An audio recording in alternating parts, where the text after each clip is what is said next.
A importância do conhecimento. Existe o conhecimento natural e existe um conhecimento que é sobrenatural.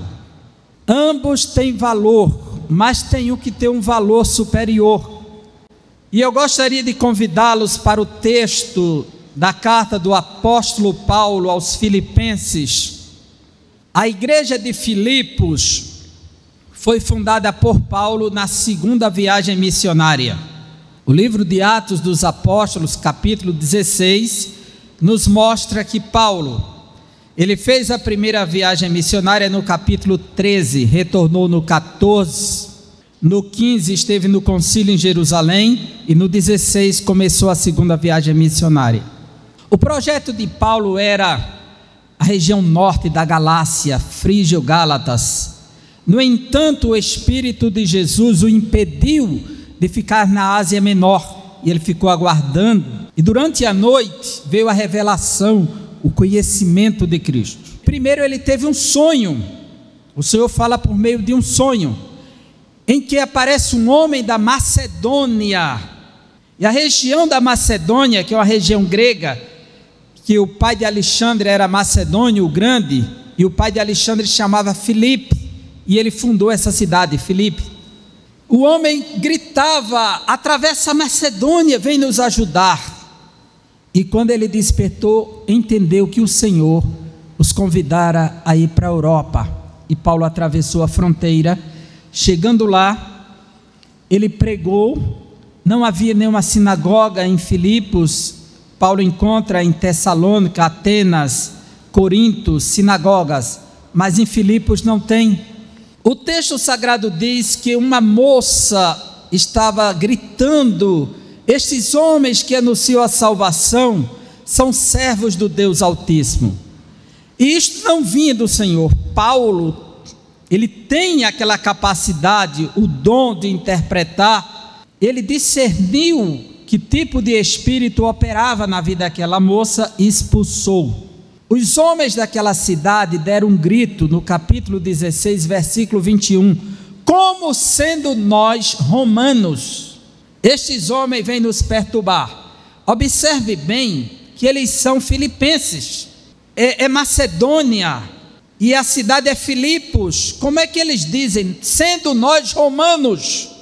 Ou seja, a cidade de Filipos se tornou uma das cidades que os romanos colonizaram. Os romanos tinham diversas províncias, e quando ele convertiu uma cidade numa província romana, tudo o que acontecia em Roma, de acordo com os ditames e leis e culturas de Roma, era transferido para aquele lugar. E o orgulho de se sentir romano estava nesta cidade de Filipos. Eles se orgulhavam disso. E nós vamos ver que Paulo fará um contraste com isso aqui no capítulo 3 da carta aos Filipenses. E Paulo inaugurou a igreja ali por meio do carcereiro. Primeiro veio Lídia, vendedora de púrpura, outras pessoas, e por último o carcereiro, que provavelmente era o homem da revelação de Paulo, provavelmente. Paulo foi preso por volta do ano 59, passou 2 anos em Cesareia Marítima como prisioneiro e foi destinado para Roma porque ele era cidadão romano. Da prisão de Roma ele escreveu 4 cartas entre o ano 61 e 62. 3 cartas ele mandou para a Ásia Menor, foi a carta aos Efésios, Colossenses e Filemão.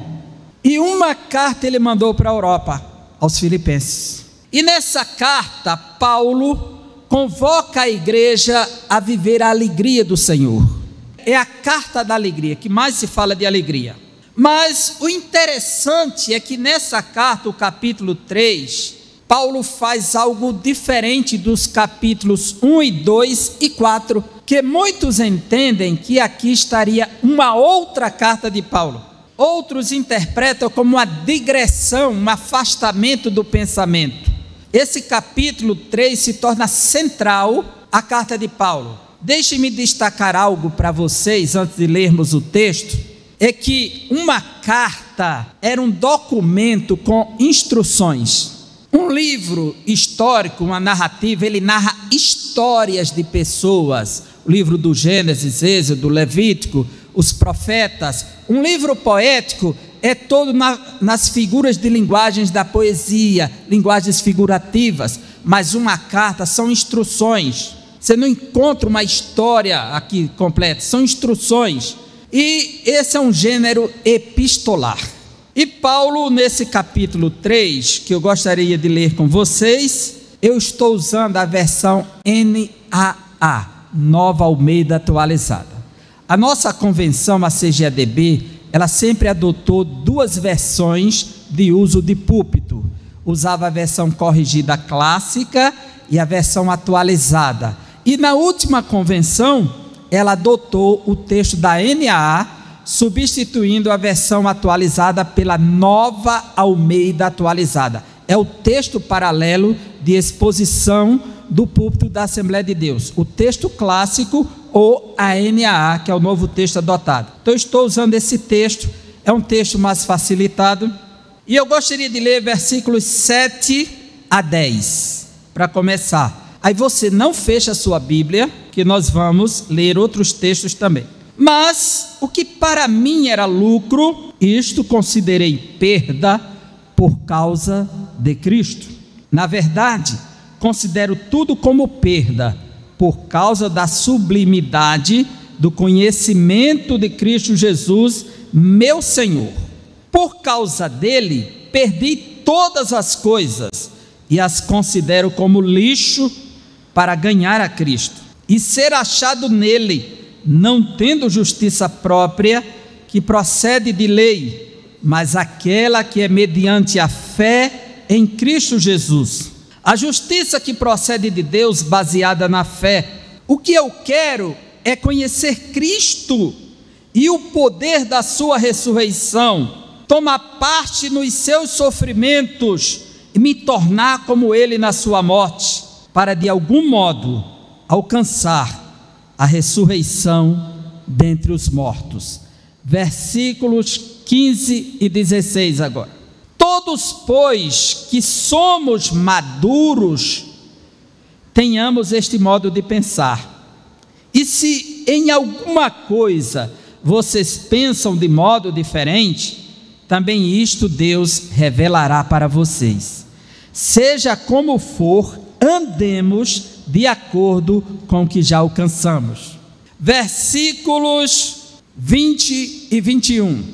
Pois a nossa pátria está nos céus, de onde também aguardamos o Salvador, o Senhor Jesus Cristo, o qual transformará o nosso corpo de humilhação para ser igual ao corpo da sua glória, segundo a eficácia do poder que ele tem de até subordinar a si todas as coisas. Amém? Bíblia aberta, vamos para o primeiro versículo. Meus queridos santos em Cristo Jesus, o apóstolo Paulo, neste capítulo precioso, nos apresenta 3 aspectos do conhecimento de Cristo que alteram a nossa vida. E ele fala no aspecto passado, o aspecto presente e o aspecto futuro. Paulo, ele utiliza-se de uma metáfora dentro do texto, que vamos passar por ela daqui a pouco, de um corredor que está na pista, que tem um passado que ele não pode olhar para trás, senão ele tropeça. E que no momento que ele corre, ele não pode se ocupar com outra coisa, a não ser aquilo que está à sua frente. Então esse corredor, ele vivencia o presente da corrida como um atleta, mas que não pode olhar mais para trás, como se algo do seu passado pudesse ajudar aquele presente. E ao mesmo tempo ele olha para o futuro. O que lhe aguarda está no pódio, está lá na frente. Um prêmio da soberana vocação está na sua frente e ele não pode perder, ele está como esse corredor. No entanto, a igreja de Filipos, ela foi atacada, bombardeada por uma série de falsos obreiros, falsos ensinadores, sedutores, com um conhecimento que não considera a cruz de Cristo. Eles estão apenas ensinando padrões religiosos, estão apenas ensinando coisas que as pessoas precisam fazer para se chegar a Deus.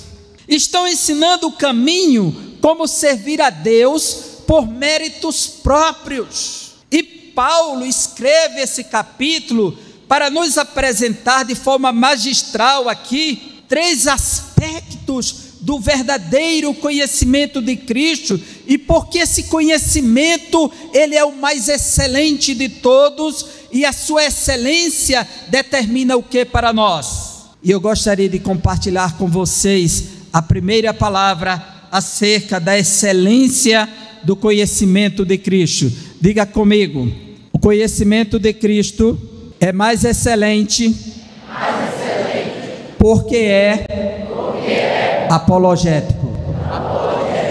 A excelência do conhecimento de Cristo, na primeira parte nós vamos meditar dos versículos 1 até o versículo de número 11.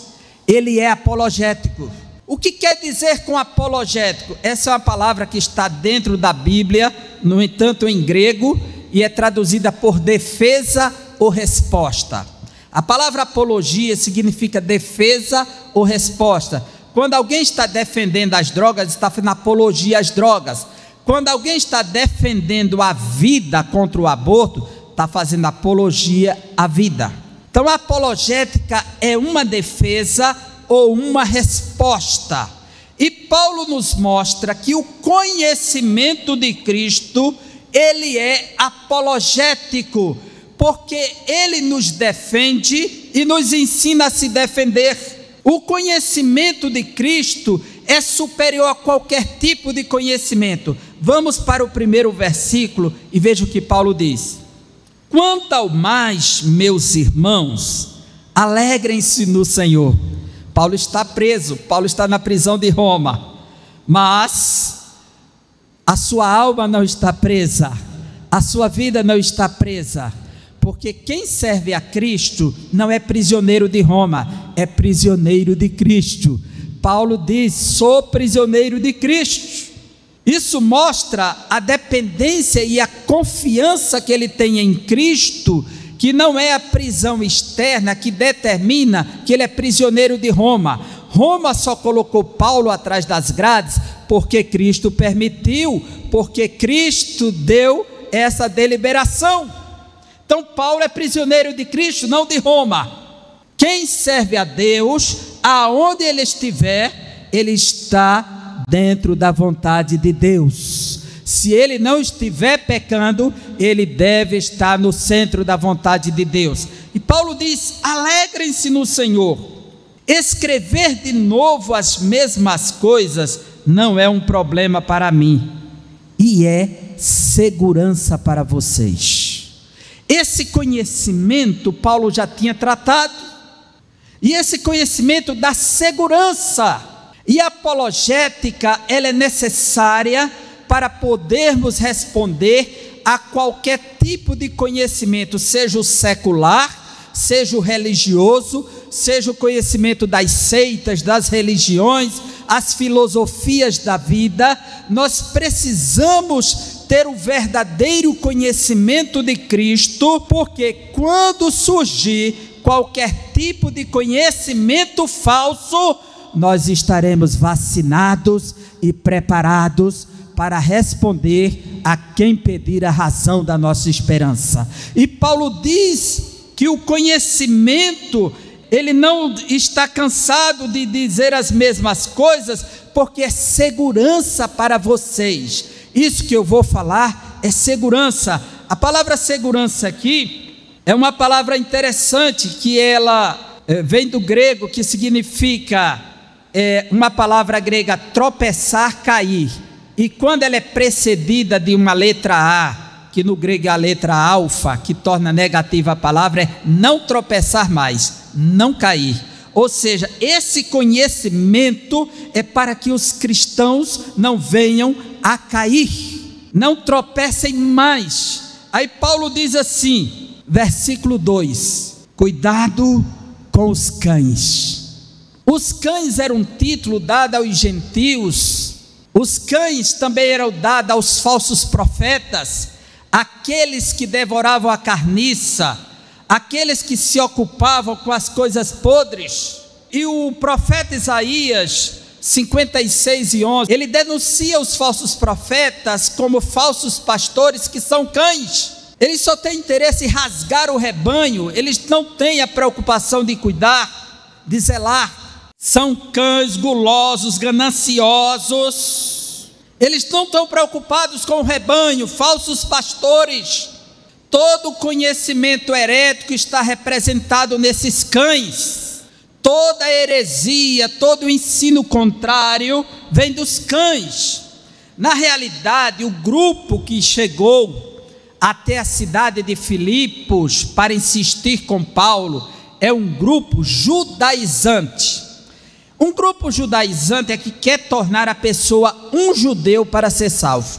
E eles chegaram e disseram assim: você tem que se tornar um judeu, você tem que guardar o sábado, você tem que circuncidar-se, você tem que obedecer à lei de Moisés, você tem que seguir os rituais, porque a salvação vem dos judeus, porque ela é Cristo, mas não são os judeus que salvam. A salvação que é Cristo vem dos judeus, mas os judeus não podem salvar, eles dependem do Messias. E esses cães, eles chegaram exigindo tradições, padrões culturais.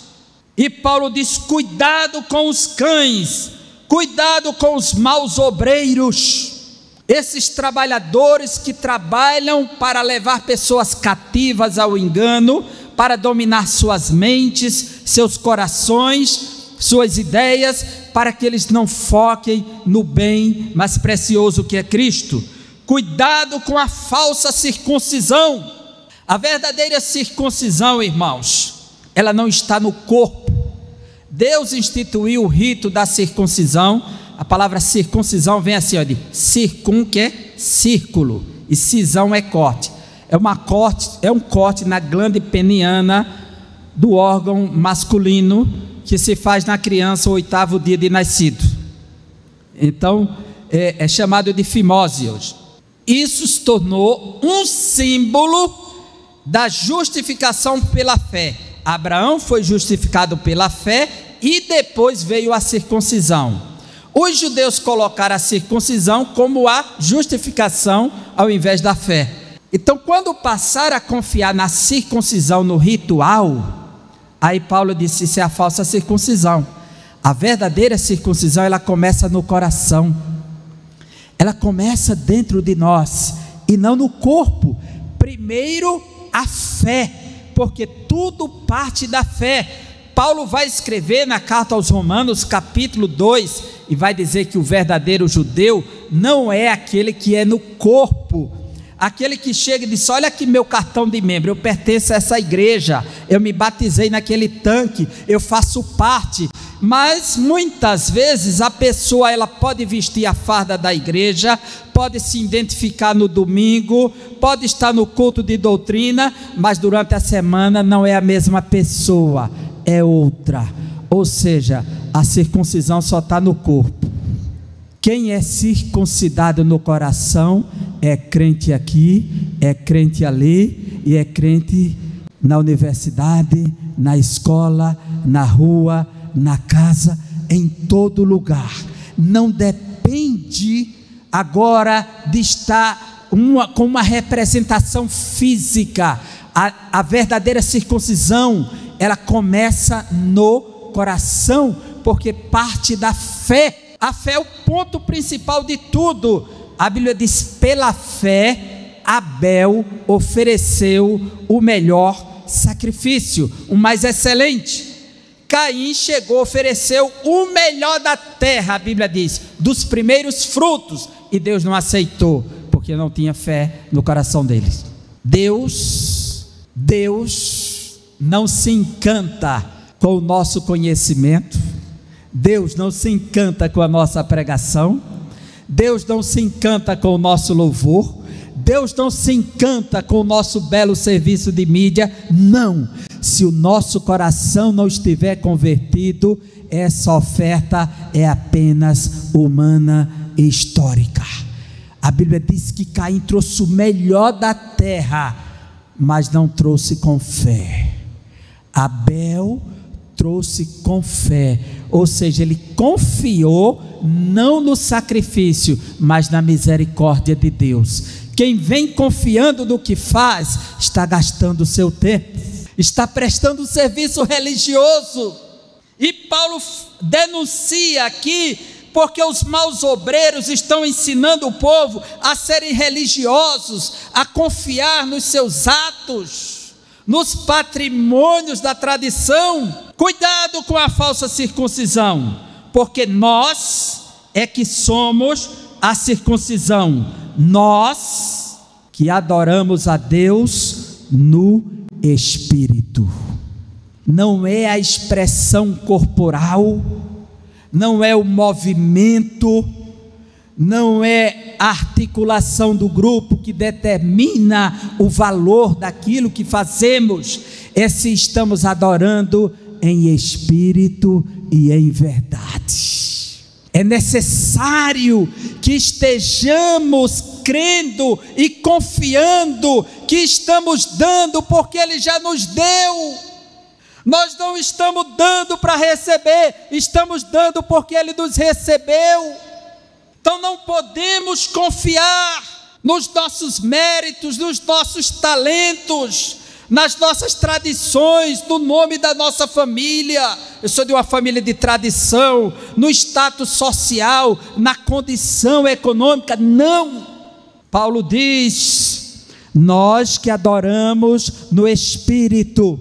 A mulher samaritana olhou para Jesus e disse: olha, nossos pais adoraram neste monte, o Gerizim, aí havia um templo, João Hircano destruiu. Os judeus estão dizendo que tem que ir lá em Jerusalém adorar no templo, é?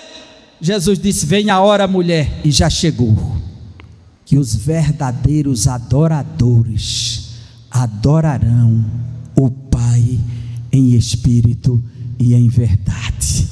E é esses que o Pai procura, gente que adore em espírito e em verdade. Ou seja, Jesus é a verdade, é o princípio, é a base de sustentação, mas tem que partir do Espírito, é numa dimensão espiritual. Ele não depende mais do espaço físico, porque a partir de agora nós somos o templo e a morada do Espírito Santo. Então onde eu e você estiver, o Espírito Santo está lá, Deus está lá, e a manifestação de Deus se revela na nossa vida.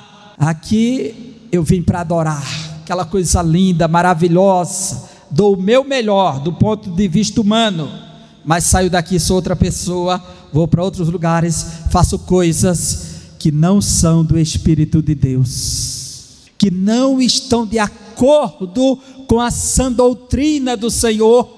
Paulo nos mostra que o verdadeiro conhecimento de Cristo lhe dá uma visão do passado, no qual ele não pode mais confiar no seu histórico, na sua biografia, no seu currículo, que para Cristo nada disso conta. Ele anuncia e nos gloriamos em Cristo Jesus. A nossa forma de se gloriar agora é só em Cristo Jesus. Não pense que o Senhor vai receber porque você ensina bonito na escola dominical. Não pense que é o fato de ter um título de diretor, de professor, de superintendente que vai fazer com que aquilo que eu faça chegue nos céus. Não pense porque sua voz é bela que vai ultrapassar as nuvens e chegar na glória. Não é isso. E às vezes sai se gloriando porque alguém desafinou e você fez melhor, porque alguém perdeu a nota e você não perdeu, perdeu o ritmo, você não perdeu. Aí Paulo diz: nos gloriamos somente em Cristo, porque o ser humano todos falham, mas o Senhor quer receber daqueles que o adoram em espírito e em verdade. E em vez de confiarmos na carne, não tem espaço para carne. Os falsos obreiros, você tem que fazer isso, você tem que fazer assim, tem que assumir assim. Não, mas eles estão ensinando para dar, para receber. Não, Paulo está mostrando que ninguém vai chegar a Deus pelo que faz, mas pelo que Cristo fez. E quem está em Cristo responde à altura do resgate.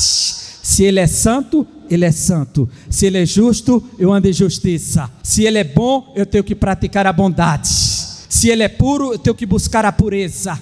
Eu não posso dizer que estou em Cristo, mas estou no ficar. Fico com Cristo na igreja e fico com outro lá fora. Não, você pertence a Cristo Jesus. O conhecimento de Cristo não dá lugar para aqueles que só se ocupam nas coisas da carne. Não podemos confiar que o que fazemos aqui garante o que vamos fazer de errado lá fora, um perdão, não é isso? Versículo 4, que eu também poderia confiar na carne. Aí Paulo vai olhar para trás e mostrar para os falsos obreiros que currículo humano não conta para estar em Cristo, que currículo humano não serve para projetá-lo diante da graça. Paulo está dando uma resposta, por isso que é apologética, para que ninguém confie na religião, para que ninguém confie na sua religiosidade, para que ninguém confie nos seus patrimônios, para que ninguém confie na sua história, para que ninguém confie nos títulos, na história da sua família, mas confie somente, única e exclusivamente naquele que foi à cruz, passou pela sepultura, mas ressuscitou ao terceiro dia para dizer: vinde a mim todos que estáis cansados e sobrecarregados, que eu vos aliviarei. Aí Paulo diz: vocês querem confiar na carne? Querem estabelecer uma religião? Por isso que toda religião ensina o ser humano a ser salvo por meio dela, por meio de suas tradições, seus costumes, seus padrões, seus rituais, e tira Cristo do processo, aniquila a cruz. Aí Paulo olha para eles: vocês estão defendendo um padrão porque vocês se tornaram prosélitos. O prosélito é alguém que é circuncidado depois de adulto. Aí Paulo começa colocando por terra qualquer tradição, dizendo assim, versículo 5: fui circuncidado no 8º dia de nascido, já sou superior a vocês aqui. Aí ele diz assim: sou da linhagem de Israel, ou seja, eu faço parte da nação escolhida, eleita por Deus. Já coloco vocês por terra aqui. Vocês eram gentios, se tornaram prosélitos. Da tribo de Benjamim, de onde surgiu o primeiro rei de Israel. Daí o nome dele, que é o nome de Saul, que vai para o grego Saulos. Saul e Saulo é a mesma coisa no hebraico. Hebreu de hebreus, ou seja, eu não sou como Timóteo, que o pai era grego, a mãe era judia. Meu pai e minha mãe, ambos eram hebreus. Sou o mais puro dos judeus. Paulo está mostrando que se for para ter orgulho de tradição, de religião, de currículo, ele bate todos. Paulo, na escola de Gamaliel, ninguém superava ele como jovem. Ninguém. Ele disse: a todos eu sobrepujava no judaísmo, no farisaísmo, em Gálatas capítulo 1. E ele diz: quanto à lei, eu era fariseu. Eu fui um cumpridor da lei como fariseu, toda a tradição. Por que é que Paulo perseguiu a igreja e os cristãos? Porque a lei lhe dava esse ônus. E a lei judaica que os fariseus defendiam é que se alguém ameaçasse o judaísmo, ele pegava o documento legal para impedir essa marcha. E ele fez isso, pegou com os sacerdotes. Quanto ao zelo perseguidor da igreja, eu cheguei a perseguir os cristãos, dei voto de morte.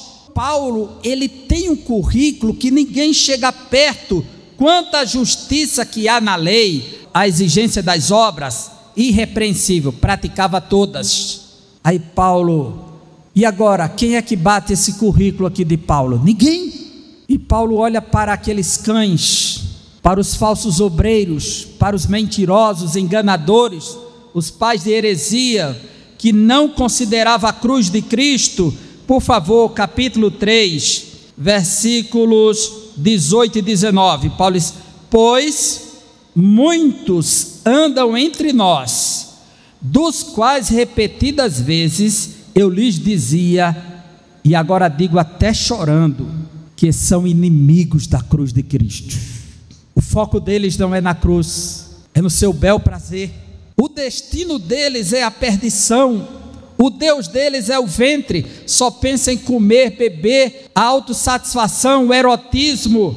E a glória deles está naquilo de que deviam se envergonhar, visto que só pensam nas coisas terrenas. O padrão era totalmente secular, hedonismo, prazer, satisfação, mas não tinha a cruz de Cristo como centro. Paulo, ele denuncia esse grupo, e volte para o versículo 7 comigo, que diz: mas o que para mim era lucro. Espera aí, Paulo, não é lucro ser judeu, hebreu de hebreus, circuncidado ao 8º dia, fariseu, quanto à lei irrepreensível, guardava toda a justiça. Se for para mim se salvar, não. Se tudo isso for utilizado para me salvar, não é lucro. Que parecia lucro, isso considerei por perda por causa de Cristo. Paulo olha para trás e diz: Cristo é superior à minha história de vida, à minha família, meu mestre Gamaliel, à escola de Hilel, tudo que eu alcancei e cheguei até aqui. Quando eu conheci Cristo, vi que Ele era superior a tudo isso. Moço, se você namora alguém que te desvia dos caminhos do Senhor, dá prioridade a Cristo na tua vida. Busca aquele que te salva. Dê prioridade a Cristo e não ao pecado. Se afasta daquilo que te faz pecar, daquilo que te desvia de Deus, daquilo que te esfria na fé, e prioriza a Cristo, que Ele vai te dar o melhor. E Paulo diz no versículo 8: na verdade, considero tudo como perda, por causa da excelência, da sublimidade, do conhecimento de Cristo Jesus, meu Senhor. O conhecimento de Cristo é superior a qualquer conhecimento, porque o conhecimento de Cristo me salva, o conhecimento de Cristo me vacina para as heresias, o conhecimento de Cristo me faz ver que eu preciso confiar em Cristo e não nos meus méritos, no meu trabalho, na minha obra. O que eu faço é porque fui salvo, não é para ser salvo. Aquilo que a gente faz de melhor não é para alcançar graça, é porque a graça nos alcançou. E Paulo diz: por causa dele, de Cristo, desse conhecimento mais excelente, perdi todas as coisas e as considero como lixo, refúgio, esterco, coisas que só servem para os cães lamberem. Não tenho mais prazer nessas coisas. Cristo para mim é superior a tudo. Paulo, esse conhecimento causou impacto tão grande na vida dele, que ele disse: eu não vivo mais, mas Cristo vive em mim, e a vida que eu vivo agora é pela fé no Filho de Deus, que me amou e se entregou por mim. É um novo viver, é uma nova dimensão, em que você se torna capaz de filtrar qualquer conhecimento. Paulo não está dizendo que você não deve ler, não deve conhecer, não deve estudar, não deve ir para a faculdade, não deve estar crescendo. Não, ele está dizendo que você precisa priorizar o conhecimento que te salva e diferenciar o conhecimento que te serve apenas para essa história. Quando se trata de salvação, Cristo em primeiro lugar. Quando o conhecimento compromete o conhecimento de Cristo, eu preciso fazer a escolha certa. Esse conhecimento, ele é apologético, porque ele nos faz ver o certo e o erro. Ele nos faz ver a verdade e o engano. Ele nos faz ver o que é prioridade e o que não é. E Paulo diz: eu considero como lixo para ganhar a Cristo e ser achado nele, não tendo justiça própria, que procede da lei, ou seja, aquela que vem das obras, porque o fim da lei é Cristo. Tudo estanca em Cristo. Precisamos estar em Cristo, com Cristo, por Cristo, para Cristo. Paulo diz: mas aquela que mediante a fé em Cristo a justiça que procede de Deus, baseada na fé. Essa é a justiça que Ele quer que tenhamos. Lembra que Jesus contou a história de 2 homens que foram ao templo orar? E o fariseu religioso, dedicado, comprometido com a tradição, com os costumes, com tudo que a lei exigia, a Mishnah, a Torá e toda a tradição, a Halaká. E ele olhou para o outro, chegou o outro considerado um judeu traidor da nação, pecador, publicano, ajudando Roma a tirar imposto do seu povo. Ambos foram para o templo. O fariseu religioso olhava para o céu: Deus, graças te dou, porque eu não sou como os demais homens, roubadores, adúlteros, enganadores, nem muito menos como este publicano. Eu jejuo 2 vezes por semana, homem consagrado. Dou o dízimo de tudo que possuo, fidelidade. Era um homem da sinagoga. Olha o que ele disse. E a Bíblia diz, falando de si para si, não passava do teto. O outro nem sequer levantava a cabeça, porque se achava indigno, não tinha nada o que oferecer a Deus. Baixou a cabeça e disse: Deus, sê propício a mim, faz um sacrifício por mim, porque eu não tenho condições nem de colocar a oferta no altar. Outra tradução diz: tem misericórdia de mim, mas o termo grego é hilastete, coloca um sacrifício no meu lugar, eu não tenho condições, ou seja, coloca o sacrifício de Cristo aí, porque o nosso não serve. Então ele mostra que ele depende única e exclusivamente de Deus, não depende dos homens, não depende da sua força, não depende do seu trabalho. A confiança na justiça que vem da fé. Por que Davi agradou tanto a Deus, mesmo depois de assassinato e adultério? Que quando foi revelado o seu pecado, ele não disse: Senhor, eu conquistei Jerusalém para esse povo. Senhor, foi eu que dei segurança nas fronteiras e fiz com que os edomitas, moabitas pagassem imposto à nossa nação. Fui eu que derrubei o gigante, libertei todo um exército. Nada disso ele apresentou, nada disso. Ele sabia que ele não tinha para onde ir mais, não tinha o que oferecer a Deus, e disse: eu quero cair nas tuas mãos e não cair nas mãos dos homens. O que o Senhor fizer comigo está feito, que o Senhor é justo. Isso se chama confiança e dependência exclusiva de Deus.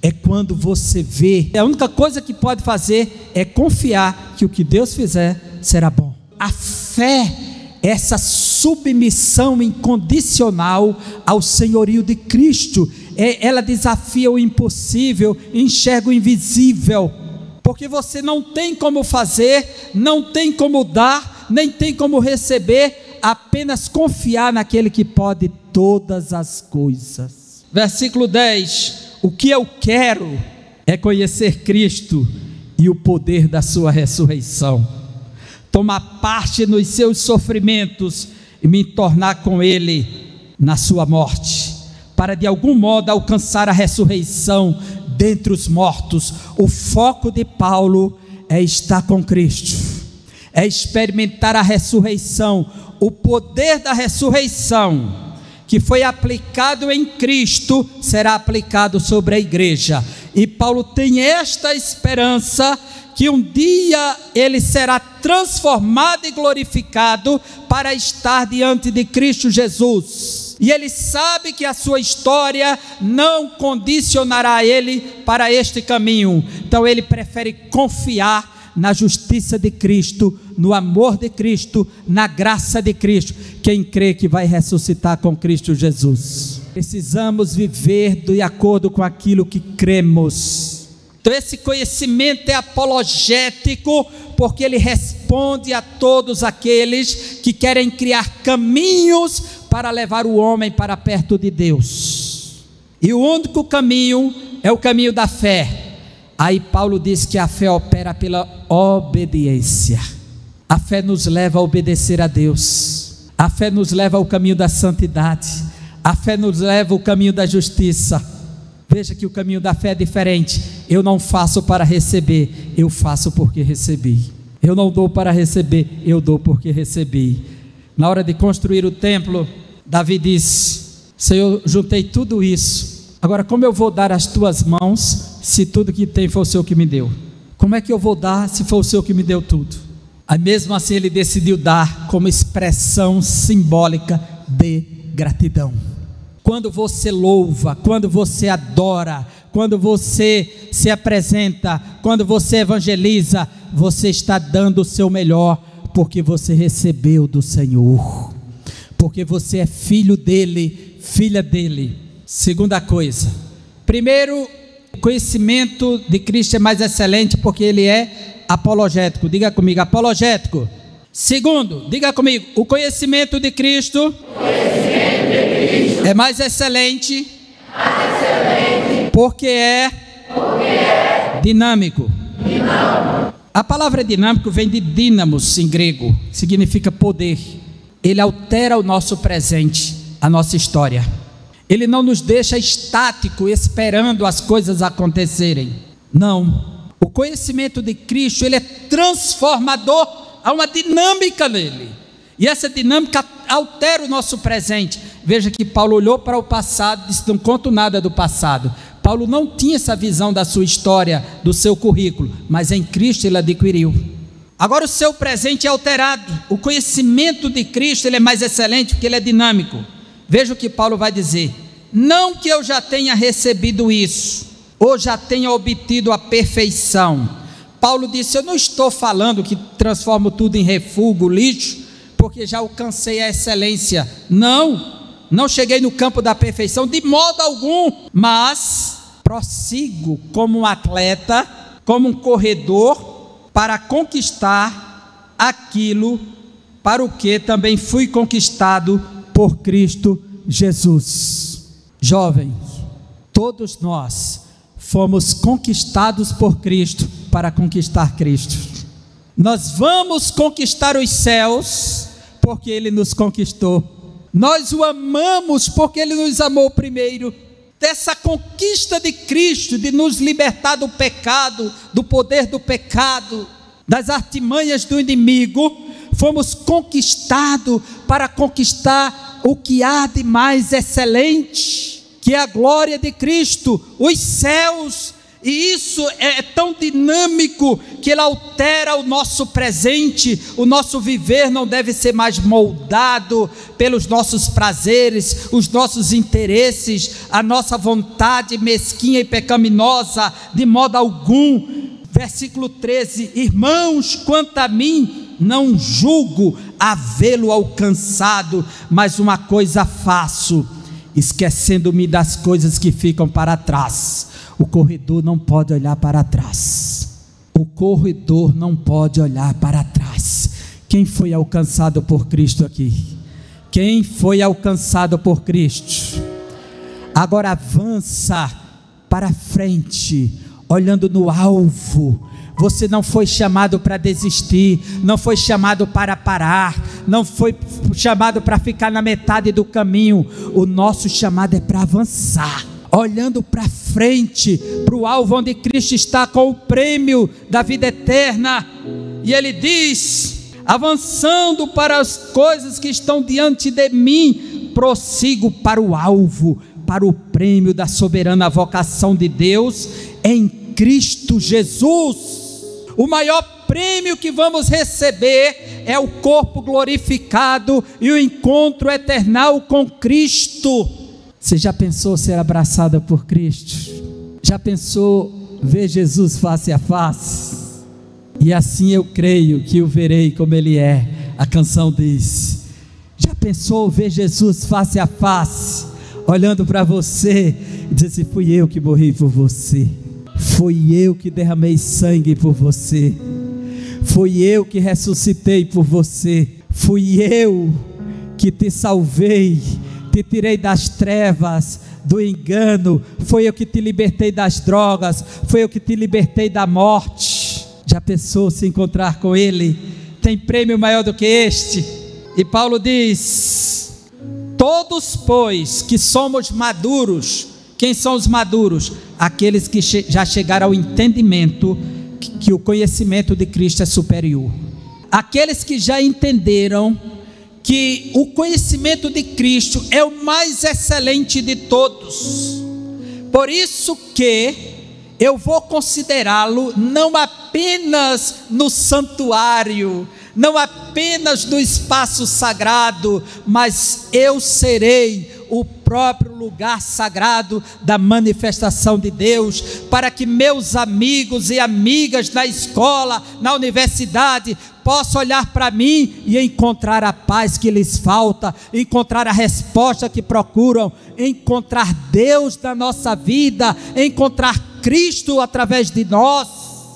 Ou você é um daqueles jovens que diz: isso é um crente desmantelado, isso é a vergonha, está enganando o pastor. Que tipo de crente é você? Que tipo de crente sou eu?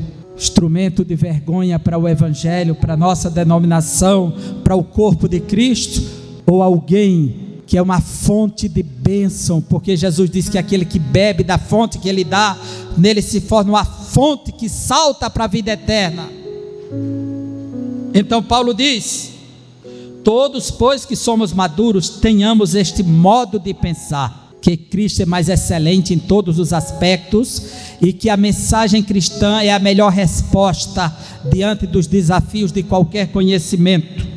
E se alguma coisa vocês pensam de modo diferente, também isto Deus revelará para vocês. Ele vai corrigir, Ele vai levar à perfeição.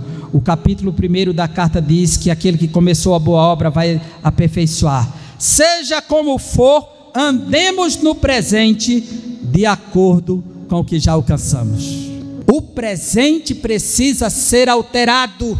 Se eu não levo uma vida de acordo com aquilo que criei e conheci, ainda não o conheci.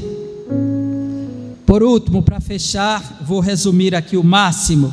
Diga comigo: o conhecimento de Cristo é mais excelente, porque é escatológico. Ele anuncia o futuro, ele anuncia a vinda de Cristo. O conhecimento de Cristo é escatológico. Nós não temos o conhecimento que só serve para essa vida, estanca aqui, para levar alguém para a aposentadoria. Não, ele transcende o tempo, o espaço, a história, a matéria. Ele vai além. É um conhecimento que nos leva para a eternidade. Irmãos, sejam meus imitadores. E Paulo se dá como exemplo e diz: me imitem, entrem na corrida comigo. Observe os que vivem segundo o exemplo que temos dado a vocês, daqueles que consideram Cristo superior em todos os aspectos, pois muitos andam entre nós, dos quais repetidas vezes eu lhes dizia, agora digo até chorando, que são inimigos da cruz de Cristo. Não olhem para esses, os hereges, os cães, os falsos obreiros, os enganadores, as falsas doutrinas. Não, o destino deles é a perdição. Veja que é escatológico também o destino.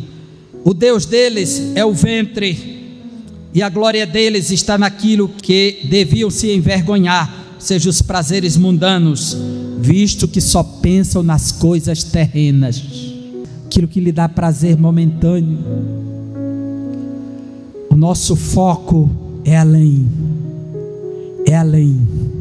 E porque Deus nos alcançou, para nós alcançarmos isto, nós precisamos considerar o conhecimento de Cristo como aquilo que há de mais excelente na nossa vida. Então Paulo diz: enquanto eles priorizavam a glória da cidadania romana dentro de Filipos, a glória humana, queriam influenciar, que estava numa classe elevada, Paulo diz: pois a nossa pátria está nos céus. A nossa pátria não está aqui não. O nosso foco não é Santa Rita, o nosso foco não é a Paraíba, o nosso foco não é o Brasil. Por isso que o evangelho tem que ser pregado nos 4 cantos do mundo. O nosso foco é o céu, de onde aguardamos o nosso Salvador. Veja o aspecto escatológico, a esperança prometida. Aí Paulo diz: de onde também aguardamos o Salvador. Veja que Paulo diz que a pátria é celestial, mas o que ele está aguardando não é a pátria, é o Salvador, porque é Ele quem leva para lá. Ele é o objeto da paixão, do foco, do apego de Paulo. É o Salvador, é Ele e não outro. O Salvador, o Senhor Jesus Cristo. Hoje todos nós, de alguma maneira, ou pelo tempo, ou pelas circunstâncias da vida, carregamos sequelas. Não há um ser humano que não tenha sequelas sobre si. Já nasce espirrando, chorando, com alguma dificuldade, e quando não aparece no começo, aparece depois. Em algum momento da vida, sempre as sequelas. Estamos sujeitos porque esse corpo ele é corruptível. Esse corpo que Deus escolheu para fazer dele o seu santuário é corruptível. Mas o conhecimento de Cristo nos mostra que o nosso corpo corruptível, imperfeito, com sequelas, com falhas, Paulo diz, um dia, o qual Cristo Jesus nosso Senhor transformará o nosso corpo de humilhação por Cristo. Então Paulo diz, para ser igual ao corpo da sua glória, segundo a eficácia do poder que Ele, Cristo, tem de subordinar a si todas as coisas. Cristo tem o poder de trazer tudo para debaixo do seu poder. É Ele que opera tudo e em todos. Jovem, se apegue ao conhecimento de Cristo. Não existe conhecimento mais excelente do que este. E se você fizer dele o padrão da sua vida, se nós fizermos, não é você, é nós, continuarmos priorizando este conhecimento, nós teremos resposta para quem nos desafiar acerca de qualquer conhecimento que nos afaste de Cristo. Nós teremos uma vida sempre dinâmica, glorificando e vivendo para a glória do Senhor, mas viveremos na esperança que em breve estaremos com o Senhor, o Todo-Poderoso. Amém? Que Deus abençoe vocês, que o Senhor seja glorificado na vida de todos, que possamos sair daqui saturados pela santa e doce palavra de Deus. Que o Senhor nos abençoe.